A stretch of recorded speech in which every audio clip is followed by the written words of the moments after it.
Bonjour tout le monde, je suis très heureuse de vous accueillir sur ma chaîne YouTube. Aujourd'hui, donc c'est une vidéo où je vais vous parler en fait de la mission de vie à la rencontre de son dharma. J'ai aussi fait un podcast qu'on peut écouter sur Spotify, sur Satya Holistique. Et donc pour les gens qui n'ont pas Spotify, eh bien je fais aussi cette vidéo. Voilà, donc c'est un thème de la mission de vie, c'est un thème qui me tient particulièrement à cœur parce que c'est quelque chose sur laquelle je me suis longtemps interrogée, ma mission de vie, et je pense comme beaucoup de gens, et surtout dans les périodes où on se sent un petit peu perdu dans sa vie, où on a l'impression qu'on n'est plus à sa place, on ne sait pas trop, on est un peu déboussolé et on se demande pourquoi on est sur cette terre. Donc, moi j'avais envie d'aborder cette question parce que maintenant c'est très clair pour moi. Quel est mon dharma, quelle est ma mission de vie. C'est désormais très clair et donc voilà, c'est un thème dont je voulais parler depuis très longtemps et donc je suis heureuse de le faire aujourd'hui, de partager ça avec vous pour vous donner quelques pistes, quelques informations et vous expliquer comment on fait pour trouver sa mission de vie, son dharma. Donc qu'est-ce que c'est la mission de vie d'abord? Alors la mission de vie, d'après moi, d'après mon expérience personnelle, d'après mes connaissances, mes différentes sources de connaissances, c'est ce qui entre en résonance avec nous. C'est à propos de ce que l'on veut partager avec les autres. La mission de vie, on entend souvent parler de mission de vie professionnelle et c'est pas tout à fait la même chose. Enfin, la mission de vie c'est très global. Ça passe pas forcément par un métier, par une profession, mais ça peut passer par la mission de vie professionnelle évidemment. Donc c'est ce qu'on veut partager aux autres, c'est à propos des talents qu'on veut partager aux autres. Et quand je dis talent, c'est pas forcément quelque chose d'extraordinaire ou quelque chose que personne d'autre n'a jamais fait. Pas du tout. C'est à propos de ce qu'on veut partager et comment on le partage. Toute notre énergie, cette énergie que l'on va mettre dans cette chose que l'on veut partager. Donc comment est-ce qu'on fait pour reconnaître sa mission de vie? Pour reconnaître sa mission de vie, eh ben d'abord il faut écouter ce qui se passe vraiment en nous, pas au niveau mental, mais au niveau du cœur et du ventre.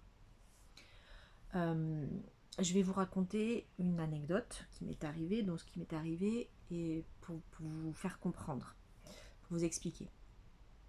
Donc moi, avant d'être praticienne en Ayurveda, qui est mon métier actuel, j'étais experte en sécurité routière.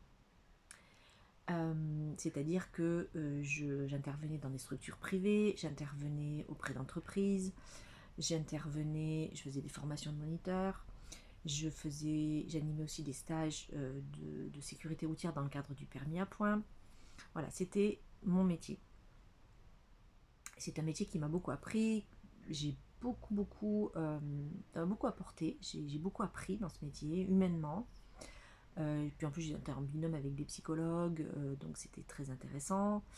D'autant que j'avais fait des études de psychologie, donc c'était très intéressant. Mais c'était aussi très lourd au niveau énergétique parce que notamment dans les stages de récupération de points, parce que il y avait beaucoup de gens arrivaient dans ces stages arrivent avec beaucoup de colère, beaucoup d'agressivité, et ça se déverse sur les interlocuteurs qu'ils ont en face d'eux, c'est-à-dire nous, c'est-à-dire le psychologue et l'expert en sécurité routière que j'étais. Et moi j'avais beaucoup de mal à prendre de la distance par rapport à ça. Alors au bout du compte, les 2 jours de stage se passaient très bien, et les gens repartaient très apaisés en général et très contents, mais parce qu'on faisait en sorte d'entendre leur colère et de l'accueillir, et on avait des façons de faire qui, finalement ça s'apaisait. Mais moi j'engrangeais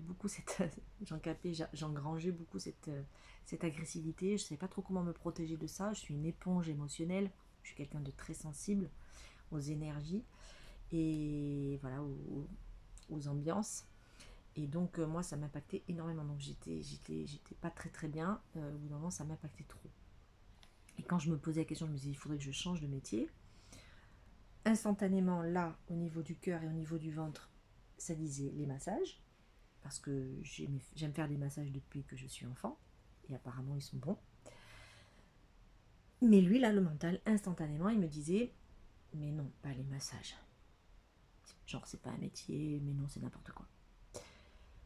Donc pendant de nombreuses années, je voudrais changer, qu'est-ce que je pourrais faire? Les massages, et là, niet. C'était le refus, la résistance totale au niveau du mental.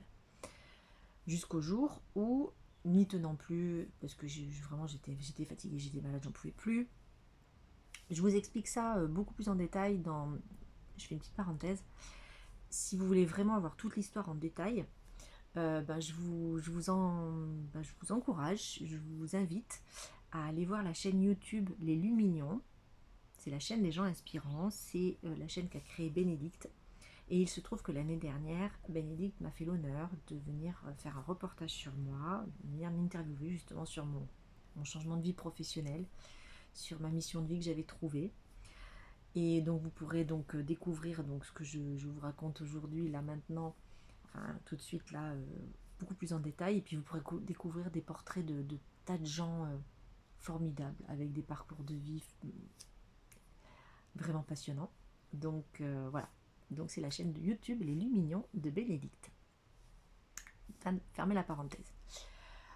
Et donc quand j'ai eu enfin, et puis un jour je me suis dit bon ok, admettons, là samedi les massages, pourquoi pas les massages? Et là il s'est passé quelque chose, mais vraiment physiquement, j'ai senti comme une vague de bien-être, d'apaisement, de soulagement. Ça crépitait, ça pétillait, et mon corps me disait mais enfin tu écoutes, tu écoutes enfin ce qu'on te dit, ce vers quoi t'es porté. Et du jour où j'ai fait ça, après, ça a été très très rapide, ma reconversion professionnelle. Voilà, donc je vous explique tout ça plus en détail dans ce reportage en question. Tout ça pour dire que la mission de vie, le dharma, c'est vraiment en rapport avec ce qui entre vraiment en résonance très profondément avec nous, avec cette part très animale, très intuitive que l'on possède. Et c'est non mental. Voilà.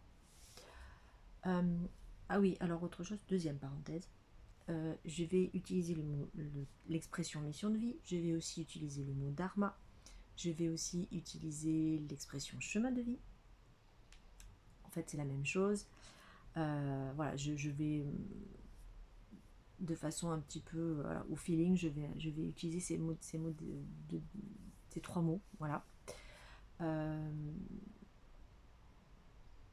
Bref, fin de la deuxième parenthèse.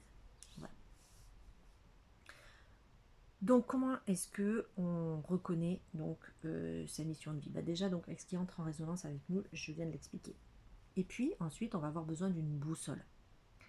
Et la boussole que l'on possède, c'est notre prakriti, ce sont nos doshas. Alors pour ceux qui ont déjà entendu parler d'Ayurveda, qui s'y intéressent, qui me suivent sur mon compte Facebook, qui me suivent sur ma page Instagram, mon compte Instagram, ou qui ont déjà fait certaines de mes formations, de mes ateliers d'initiation. Bref, peu importe, pour les gens qui sont déjà un petit peu au courant, ils savent ce que c'est que la prakriti et les doshas. Mais si ça vous dit rien du tout, je vais vous expliquer rapidement et simplement.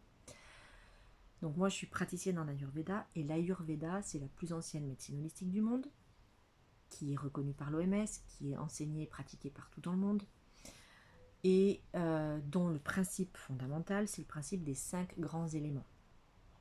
Ces 5 grands éléments, c'est l'espace, c'est-à-dire le tout qui compte, c'est le contenant du tout, y compris des autres éléments. Ensuite, vous avez l'élément air, et puis vous avez l'élément feu, l'élément eau et l'élément terre. Donc 5 éléments. Et ces 5 éléments, ils sont partout dans l'univers.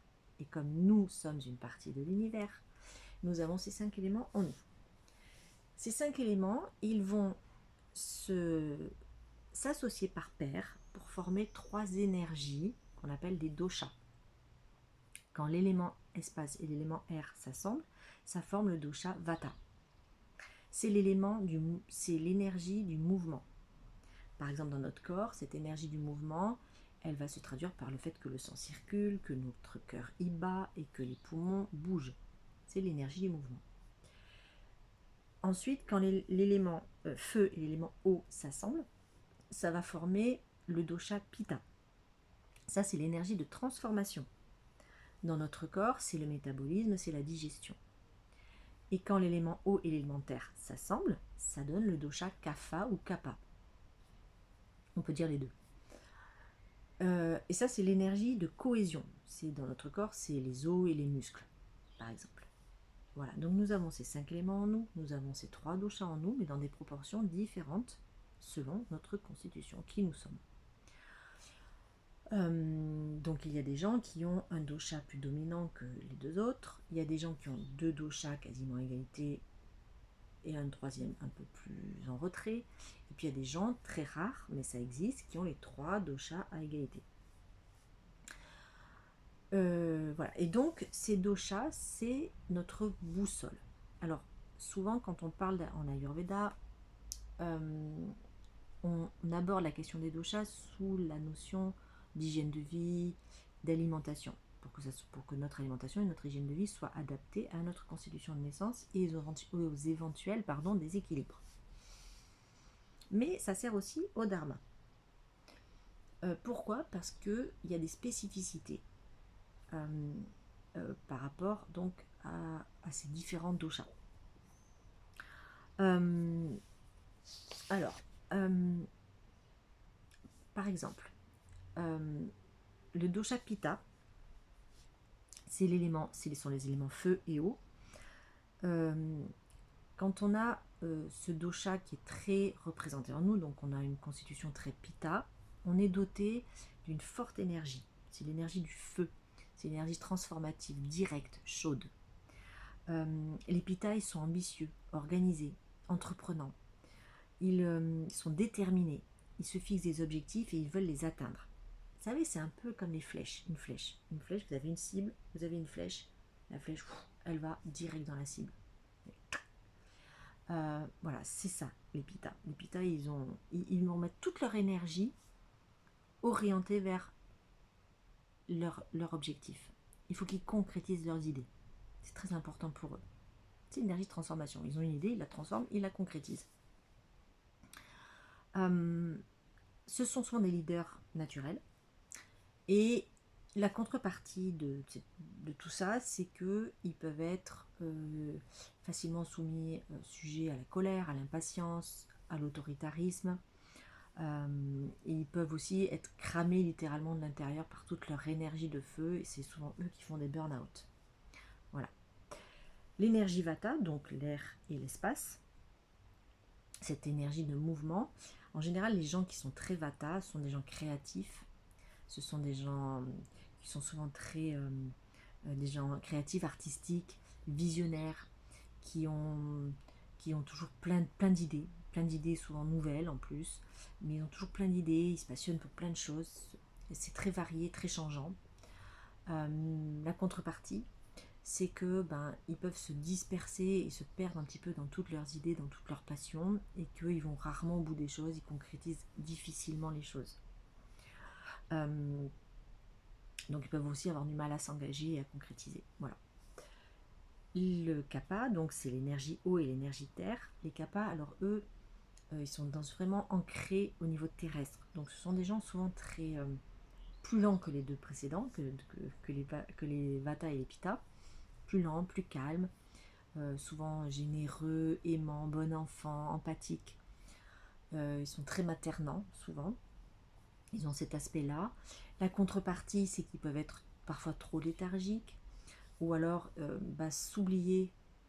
Ils s'oublient parce qu'ils s'occupent des autres, mais ils ne pensent pas trop à eux, en fait. Et ils peuvent parfois aussi être un peu trop têtus, un peu trop collés à certaines choses. Voilà. Je fais simple, hein, je trace des grandes lignes pour faire rapide et pour faire simple. Donc moi, je reviens à moi pour vous donner donc des exemples. Moi, quelle est ma prakriti, quels sont mes doshas dominants? Alors moi, je suis essentiellement pitta, j'ai beaucoup de vata, et physiquement, le kapha, il ne se voit pas trop. Mais évidemment, j'en ai. Mais il ne s'exprime pas trop physiquement.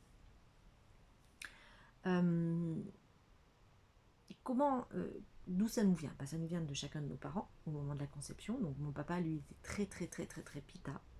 Ma maman, elle est très très vata. Donc je suis très très très pitta et je suis aussi très vata. mais je suis essentiellement Pitta. Alors ça se voit au niveau physique, il y a des caractéristiques physiques pour chaque prakriti, pour chaque dosha. Donc moi, physiquement ça se voit, j'ai une peau Pitta, j'ai des yeux Pitta, un regard Pitta, des cheveux Pitta, une constitution plutôt générale Pitta. Psychologiquement aussi, je suis assez Pitta. Et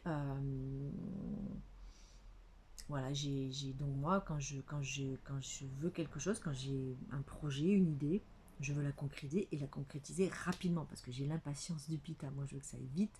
Je veux tout de suite mettre en action, transformer l'idée, que ça se concrétise et rapidement. Voilà. Mais je suis aussi très Vata. Donc, c'est-à-dire que j'ai beaucoup d'idées. Et du coup, ça rentre un petit peu en conflit avec mon Pitta. Parce que comme j'ai beaucoup d'idées et que ça c'est mon Vata, mais que mon Pitta veut concrétiser les idées, bah parfois ça fait trop. Et je me perds un petit peu. Et mon Pitta il dit mais il faut concrétiser l'idée. Puis Vata il dit oui, mais j'en ai plein d'autres des idées. Puis j'ai plein de choses, enfin je m'intéresse à plein de choses, j'ai besoin de nouveautés, j'ai plein de passions différentes. Bref. Donc parfois du coup je laisse tomber parce que c'est trop, ça me déborde, ça me fatigue. Voilà, donc et au niveau kappa, je suis pas très kappa physiquement, mais psychologiquement assez. Oui, ça va plus ressortir au niveau ce côté empathique, le côté qui aime prendre soin des autres. Ça, c'est mon côté kappa, il ressort là. Voilà, donc nous naissons tous avec notre propre combinaison de ces 3 doshas, de ces 5 éléments, toujours dans des proportions différentes. Alors on peut déséquilibrer par moment, mais on a cette constitution de base de naissance qui est vraiment qui nous est naturelle et c'est ce qui fait, ça s'appelle la prakriti, donc notre constitution de naissance, et c'est ça nous donne les exactes forces, talents, capacités innées dont nous avons besoin pour soutenir notre dharma en fait. Donc ça c'est la boussole, ça va nous donner une direction générale. Mais ça suffit pas. Quand on est perdu, quand on ne sait pas ce qu'on veut faire de notre vie, quand on sait pas, on se sent pas bien là où ce qu'on fait, on se cherche, on est perdu, on est dans l'obscurité. Alors nos doshas ils nous donnent une direction, mais on n'y voit pas assez clair. Alors on va utiliser des lanternes pour nous éclairer, pour éclairer notre chemin. Et ces lanternes, c'est ce qu'on appelle les archétypes. Il existe 9 archétypes. On les possède tous en nous, mais comme pour les doshas, en proportions différentes. Donc nous avons l'archétype de l'enseignant, l'archétype du guérisseur, l'archétype, je l'ai dit sinon je m'oublie, le visionnaire, l'archétype de l'entrepreneur, de l'artiste, l'archétype du chercheur, l'archétype du divertisseur, l'archétype de l'activiste et l'archétype du guerrier. Donc nous avons ces 9 archétypes en nous, mais dans des proportions différentes. En ce qui vous concerne, moi j'ai principalement 2 archétypes qui ressortent très fortement, c'est l'archétype de l'enseignant et l'archétype du guérisseur. Ensuite, j'ai l'archétype de l'entrepreneur et en 4e, l'archétype du chercheur. Voilà, ce sont mes 4 plus importants et les 2 plus importants sont enseignant et guérisseur, à peu près à égalité. Donc, maintenant que vous savez ça, on va revenir à mon parcours, mes formations, mes études, mes choix professionnels. Et on va essayer de faire des liens et de comprendre. Donc moi, j'ai fait un bac général. À l'époque, ça s'appelait A2. C'est-à-dire que j'avais 3 langues étrangères et philosophie. Et après mon bac, donc j'ai commencé des études de psychologie.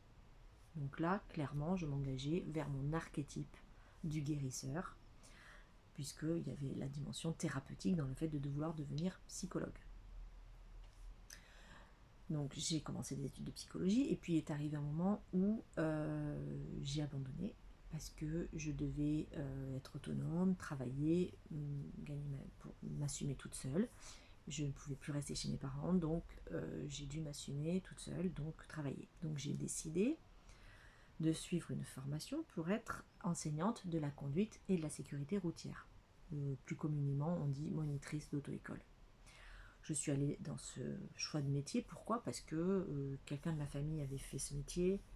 parce que je savais que c'était une formation courte, que j'avais les capacités intellectuelles de le faire et que ce serait rapide et que j'aurais du travail à l'issue de ça. Donc c'était rapide, ça me permettait de m'assumer rapidement. Donc j'ai suivi cette formation. Donc là, clairement, je suis devenue enseignante de la conduite et de la sécurité routière. Je suis allée faire vivre l'archétype de l'enseignant. Voilà. Donc c'était pas non plus totalement au hasard. J'ai fait ce métier pendant 14 ans. Et puis ensuite, j'ai voulu évoluer professionnellement. J'en ai eu la possibilité. À cette époque-là, j'étais salariée. Mon patron m'a donné la possibilité d'évoluer professionnellement. Donc j'ai passé l'examen pour être formatrice de moniteur, que j'ai exercé donc un temps en étant salariée, puis après en étant à mon compte. Donc quand je suis devenue à mon compte, là j'ai commencé à faire vivre l'archétype de l'entrepreneur.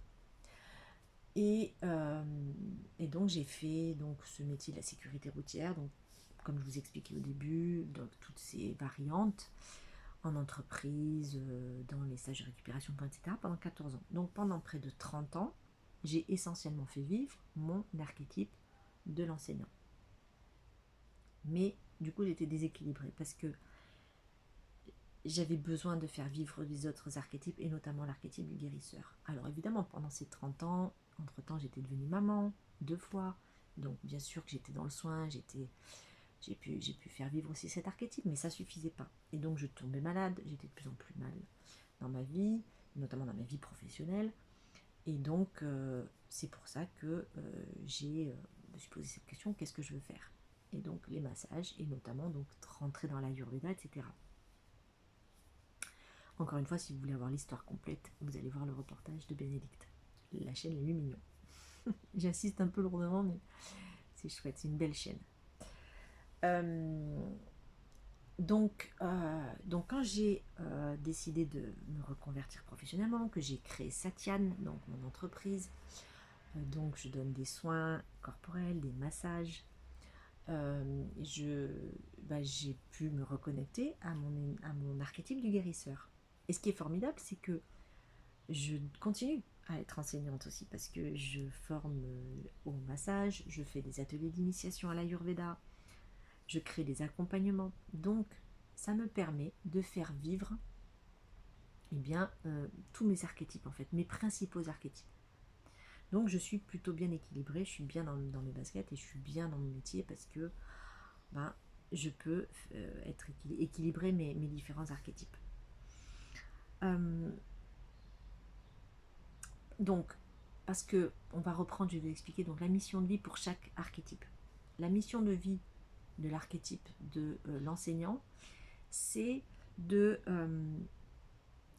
servir les autres par la connaissance. Voilà. Le guérisseur, lui, c'est de prendre soin et de connecter. C'est ça sa mission de vie, de l'archétype du guérisseur. L'archétype de l'entrepreneur, c'est de trouver des solutions à des problèmes de société par des solutions, on va dire, commerciales, entre guillemets, puisqu'on vend des services, en vendant par exemple des services. Apporter des solutions par cette activité commerciale, on va dire. Voilà. Donc, voilà, j'arrive à faire vivre ces trois missions, ces trois archétypes. Maintenant, si on revient au dosha, mon vata, donc très créatif, il m'aide à trouver les idées pour créer des accompagnements, pour créer des formations, créer des ateliers, etc. Mon pitta, lui, il va mettre toute son énergie à transformer ça. Il m'aide à créer vraiment, à leur rendre forme, à les faire naître réellement. Ça reste pas que mon imagination, ça va les concrétiser. Voilà. Et puis mon kappa, lui, il est content parce que il prend soin. Il prend soin, donc quand je fais des massages, je suis carrément dans le soin. Voilà, clairement. Alors, on pourrait se dire, ok, experte en sécurité routière, monitrice d'auto-école, formatrice de moniteur, archétype de l'enseignant. Satyan, ça fait vivre un peu tous les archétypes, et notamment l'archétype du guérisseur. Mais est-ce que c'est la même mission de vie? Parce quel est le point commun? Parce qu'on peut se dire, mais rien à voir entre monitrice d'auto-école et praticienne en Ayurveda ou en masseuse. On pourrait dire, mais il n'y a rien à y voir, enfin, c'est complètement différent. Ben, en fait, ce qu'il faut, c'est aller voir les points communs. Le métier de moniteur d'auto-école, c'est d'apprendre aux gens à conduire. C'est les guider, les accompagner pour que les gens passent leur permis de conduire et soient autonomes. Donc on les guide les gens vers une autonomie, vers la liberté. Le but de l'Ayurveda, c'est de rendre les gens acteurs de leur santé pour les rendre autonomes. Vous voyez le point commun? Donc le point commun entre ces deux métiers tellement différents en apparence, c'est ma mission de vie. Ma mission de vie, c'est de guider, d'accompagner les gens à mieux se connaître, à accepter toute leur part, toute leur part d'être, toutes leurs facettes, pour être autonome et libre. C'est ça mon dharma. Mon dharma, c'est pas d'être monitrice d'auto-école ou d'être praticienne en Ayurveda. Mon dharma, c'est de guider, d'accompagner les gens à être autonomes, à mieux se connaître et à être autonome. C'est ça mon dharma. Et je trouve ça magique en fait. C'est-à-dire que des fois on se retourne, on regarde notre vie et on prend tous les éléments et ça paraît des fois complètement épars, complètement différent. Mais cherchons le point commun. Quel est le point commun entre tout ça? Vous savez, c'est comme ces jeux pour enfants où il faut relier des points, des numéros, vous savez, et avec un crayon, et ça fait un dessin à la fin. J'adorais ça moi quand j'étais petite. Pour moi, c'est exactement la même chose. Donc, je connais ma prakriti, je connais donc mes doshas dominants, je sais vers quoi ils me poussent, et je sais quelle direction ils me donnent. Mes archétypes, ils éclairent le chemin. Et tout ça est relié. Et donc, vous voyez que la mission de vie, c'est pas seulement le métier, parce que notre mission de vie, elle peut s'exprimer à travers différents métiers, différentes activités, nos loisirs. Ça peut vraiment s'exprimer de différentes manières. Mais c'est ça, vous voyez, la mission de vie. Donc moi, je vous souhaite de trouver votre mission de vie, d'arriver à relier les points entre eux. Et je peux, moi, vous accompagner dans ce chemin. Donc, moi, j'ai créé un accompagnement, une consultation, un accompagnement, un entretien, vous appelez ça comme vous voulez. Ça dure 1h30. Ça peut être en présentiel, ça peut être en distanciel. Il suffit que vous me contactiez. Donc, vous pouvez me téléphoner. Vous pouvez me contacter sur ma boîte, sur mon adresse mail, et pour prendre un rendez-vous. Et je peux vous aider donc à trouver votre prakriti, voir vos archétypes et vous aider à y voir plus clair pour aller sur votre chemin de vie. Voilà. Écoutez, j'espère que ça vous a intéressé. J'espère que ça vous aura intéressé. Que si vous pensez que ça peut aider des personnes que vous connaissez, partagez. Vous pouvez aussi liker, laisser des commentaires, en parler autour de vous, parce que moi ça m'aide, ça m'encourage, ça me rend plus visible, et voilà, ça m'encourage, ça me fait plaisir. Et voilà, donc écoutez, je vous embrasse et je vous dis à bientôt, et merci de votre écoute.